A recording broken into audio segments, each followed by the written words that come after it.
BRS ప్రభుత్వంలో నిరుపేద దళితులకు ఇచ్చిన ఇళ్ల స్థలాల పట్టాలు లాక్కొని దళితులను ఇబ్బంది పెడుతున్న కాంగ్రెస్ నాయకులు. ప్రస్తుత కాంగ్రెస్ ప్రభుత్వంలో అధికారులు స్థానిక కాంగ్రెస్ నాయకులు చెప్తేనే పనులు అవుతాయని స్వయంగా అధికారులే చెప్పడం దుర్మార్గకరమైన చర్య. మాజీ ఎమ్మెల్యే నోముల భగత్ కుమార్. మనము ఒక వృత్తిలో ఉన్నప్పుడు మన బాధ్యత. నేను 2.5 సంవత్సరాలు ఎమ్మెల్యేగా ఉన్నాను. గతంలో మా నాన్నగారు ఉన్నంతలా ప్రతిరోజు వారానికి 6 రోజులు ఇదే నియోజకవర్గంలో ఎవ్వరు వచ్చినా కానీ తక్షణమే పనిచేస్తారు. మీరు ఉన్న లాస్ట్ మినిట్ వచ్చిండు, 6 నెలల ముందు వచ్చిన ఆయన అడగండి ఎట్లా పనిచేసింది. మీరు కూడా ఉన్నారు. నా చేతుల నుంచి పట్టాల్సిందంట. నేను రాత్రి 11 అయినా కూర్చొని వాళ్ళందరికీ ఇచ్చేయాలి, ఇవన్నీ చేసేయాలని చెప్పి చాలా హడావిడిగా పనిచేస్తాను. ఇట్లెప్పుడు ఇంట్లో కూర్చోవాలి. కళ్యాణ లక్ష్మి సంతకాలు అవుతున్నాయండి, అసలు కావట్లేవు. అందరు కళ్యాణ లక్ష్మి సంతకాలు కావట్లేవు, మా అప్లోడ్ చేయట్లేదు. మీరే కదండి స్థానికంగా ఎమ్మెల్యే పెట్టాలి కదా, అవి కావట్లేవు. వాళ్ళు చెప్తూనే ఉన్నారు పెండింగ్ అని చూపిస్తున్నారు.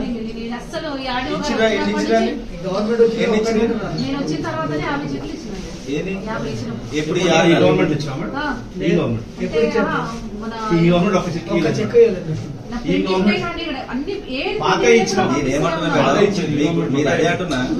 మీరు ఒక అధికారి లాగా ప్రతి ఒక్కరికి సమాధానం చెప్పండి.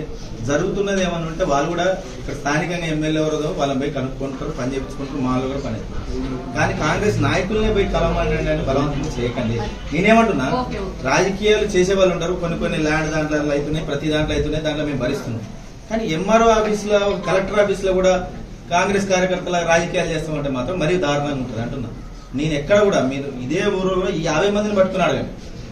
ఆఖరిగా అతను కూడా స్థానికంగా అక్కడ పక్కన ఉన్న మిల్లాయన వస్తే ఇదే వీళ్ళని పెట్టా తప్ప నేను ఎక్కడ ఇన్వాల్వ్ కాదు. వాళ్ళ ఊర్లోనే కూర్చోమని చెప్పింది తప్ప నేను ఎప్పుడు కూడా పోయే నా ఇంట్లో పంచాయతీ జరగాలని ఎప్పుడు అనలే. నేను అదే మిల్లాయలు కూర్చోబెట్టినా, వీళ్ళని కూర్చోబెట్టినా, ఆర్ఏ గారిని కూర్చోబెట్టినా. మీరు అప్పుడు లేడీ కాబట్టి రాత్రిపూట ఇబ్బంది అవుతుందని కూర్చున్న వాళ్ళందరూ కూర్చున్నారు. సామరస్యంగా ఇట్లా అన్నారు. నిన్న మొన్న నాకు తెలిసింది ఏంటంటే వీళ్ళు ఏదో జాగా పక్కనగా పోయే రోడ్డు, నక్ష రోడ్డు ఉన్నదంటే నక్ష రోడ్డు అఫీషియల్ కూడా ఎవరు చేయరు.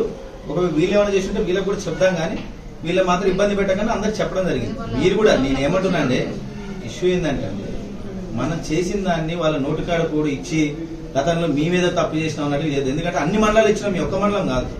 మీ ఒక్క మండలం జర్నలిస్టులకు ఇచ్చిన పట్టాల జర్నలిస్టులకు ఇచ్చినాం, వాళ్ళకు కూడా జాగా చూపించినాం. ప్రతి మండలం వాళ్ళకు కూడా పోయి స్థానికంగా వచ్చి వాళ్ళకి జాగా చూపెట్టమంటే ఇప్పుడు లాస్ట్కి వచ్చే వరకల్లా వాళ్ళ దాకా ఒక మండలం, నేను ఇన్ని మండలాలు ఇస్తే ఒక తిరుమలగిరి మండలం ఒకటి దాని మీద పోవడానికి వాళ్ళకి అంగీకరిస్తుంది తప్ప ఎక్కడ చేయట్లేదు.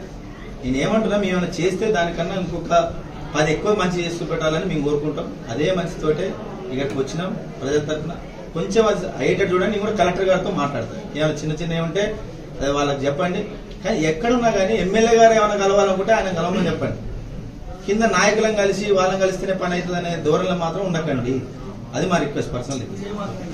నాగార్జున సాగర్ నియోజకవర్గంలో పెదవూర మండలంలోని పోతునూరు గ్రామానికి సంబంధించి దాదాపుగా గతంలో ఎప్పుడైతే కేసీఆర్ గారు బలహీన సామాజిక వర్గాలకు సంబంధించి చాలా మందికి పట్టాలు లేని వాళ్ళకు ఇవ్వాలి, ఇళ్ల స్థలాలు ఇవ్వాలని చెప్పినప్పుడు మేము గతంలో పంచినటువంటి పట్టాలు ఏవైతే ఉన్నాయో అవన్నీ కూడా నెంబరింగ్ వేసిస్తామని అప్పుడున్నటువంటి ఆర్ఏ గారు తీసి దగ్గర పెట్టుకున్న సంగతి ఇక్కడ ఉన్న ప్రతి ఒక్కరు కూడా తెలుసు. దాన్ని ఇప్పుడు ఎలక్షన్లు అయిపోయినాయి. ఇప్పుడు మాకు ఆ పట్టా స్థలాలు ఇచ్చేస్తే మేము అక్కడ ఇల్లులు కట్టుకుంటాము. వర్షాలు పడుతున్నాయి, చాలా ఇబ్బందులు అవుతున్నది, మాకు రోడ్లు లేవు. అక్కడ ఏదైతే మీరు లేఅవుట్లు చేసిరో అక్కడ మేము కట్టుకుంటామని చెప్తే ఇక్కడ దాకా వచ్చిన తర్వాత లేదు, అప్పుడు ఇచ్చినటువంటి గవర్నమెంట్ ఏదైతే ఉందో అసలు వాళ్ళకి హక్కే లేదు, వాళ్ళు ఇవ్వడానికి లేదు అని చెప్పేసి వాళ్ళు అడ్డగోలుగా మాట్లాడుతుంటే ఒక 3 వారాల నుంచి వాళ్ళు ఏదైనా మార్పు వస్తుంది, వీళ్ళనే పంపిద్దాం, దీంట్లో రాజకీయాలు చేద్దు, అనవసరంగా మనం పోతే దీని ఒక రాజకీయ రంగు పూసి దాన్ని ఇబ్బంది పెడతారని చెప్పేసి స్థానికంగా ఆ ఊరికి సంబంధించిన వాళ్ళనే ఎంఆర్ ఆఫీస్ పంపించి మాట్లాడిపించడం జరిగింది. ఇక లేదు, ఇక స్థానికంగా ఉన్నటువంటి కాంగ్రెస్ నాయకుని ఒక ఆయన కలవమని చెప్పి ఎప్పుడైతే ఇక్కడ స్థానికంగా ఉన్నటువంటి అధికారులు అన్నారో ఇక వీళ్ళని వదిలిపెట్టేది లేదు. ఖచ్చితంగా వీళ్ళకి ఏదైతే అప్పుడు కేసీఆర్ గారి సమక్షంలో కేసీఆర్ గారి చొరవతోటి ఏదైతే వీళ్ళందరికీ పట్టాలు ఇచ్చినామో అవన్నీ ఖచ్చితంగా వీళ్ళకి ఇప్పించేదాకా నిద్రపోవద్దని చెప్పేసి వీళ్ళందరికీ కూడా రమ్మంటే పెద్ద ఎత్తున ఊరు మొత్తం కూడా కదిలొచ్చింది. అప్పుడు పట్టాలు తీసుకున్న వాళ్ళు ఖచ్చితంగా ఇప్పుడు ఎంఆర్ఓతో మాట్లాడడం జరిగింది. దాదాపు ఉన్న 6 మండలాల్లో మేము దాదాపు ఒక్కొక్క మండలానికి 3 గ్రామాలలో అప్పుడు పట్టాలు ఇప్పించాం. ఇదే పెదవూరు మండలంలో అదే పోతునూరు గ్రామానికి సంబంధించి దాదాపుగా 45-50 మంది దాకా కూడా పట్టాలు ఇప్పించడం జరిగింది. వీళ్ళందరూ కూడా పట్టాలు చేతికి ఇచ్చిన తర్వాత ఇప్పుడు అది చెల్లదు అని చెప్పడానికి మీకు అధికారం లేదు. అప్పట్లోనే దాన్ని అప్లోడ్ చేయడం కూడా జరిగింది. ఏదైతే సీఎం గారు అప్పుడు ఇచ్చినటువంటి ఆదేశాల మేరకు కలెక్టర్ గారు ఏదైతే పోర్టల్ ఏదైతే ఇచ్చారో దాంట్లో అప్లోడ్ చేయడం జరిగింది. దీన్ని మీరు ఇబ్బంది పెట్టొద్దని చెప్పి కలెక్టర్ ఎంఆర్ఓ గారితో కూడా మాట్లాడడం జరిగింది. ఖచ్చితంగా వీళ్ళందరికీ న్యాయం జరిగేదాకా కూడా వీళ్ళ పక్షాన నిలబడతాం. మొన్నటిదాకా మేము ఎక్కడ ఇన్వాల్వ్ అయినా కానీ రాజకీయం పేరుతోటి మీకు ఇల్లు రాకుండా చేస్తారన్న ఒక ఆలోచన ఉండే.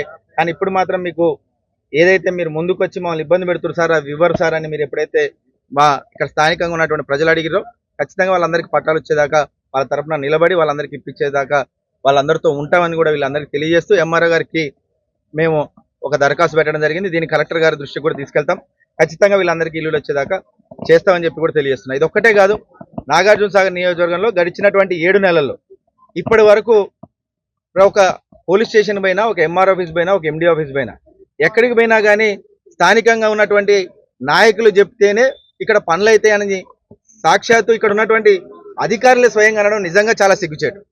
గడిచినటువంటి కేసీఆర్ పాలనలో ప్రతి ఒక్కరికి వాళ్ళకుండే హక్కులు, వాళ్ళకుండే విలువలు, వాళ్ళకుండే విధంగా మేమందరికీ వాళ్ళకు విలువలు ఇస్తే ఈరోజు ఇక్కడ ఉన్నటువంటి ప్రతి ఒక్క అధికారులు కూడా వాళ్ళు ముందుకొచ్చి ఏకంగా ఇక్కడ స్థానికంగా కాంగ్రెస్ నాయకుల పేర్లు చెప్తేనే, వాళ్ళ కులగోత్రాలు చెప్తేనే మేము ఇక్కడ పనిచేస్తామని చెప్పడం చాలా దారుణం. ముఖ్యంగా మొన్నటికి మొన్న ఒక అతను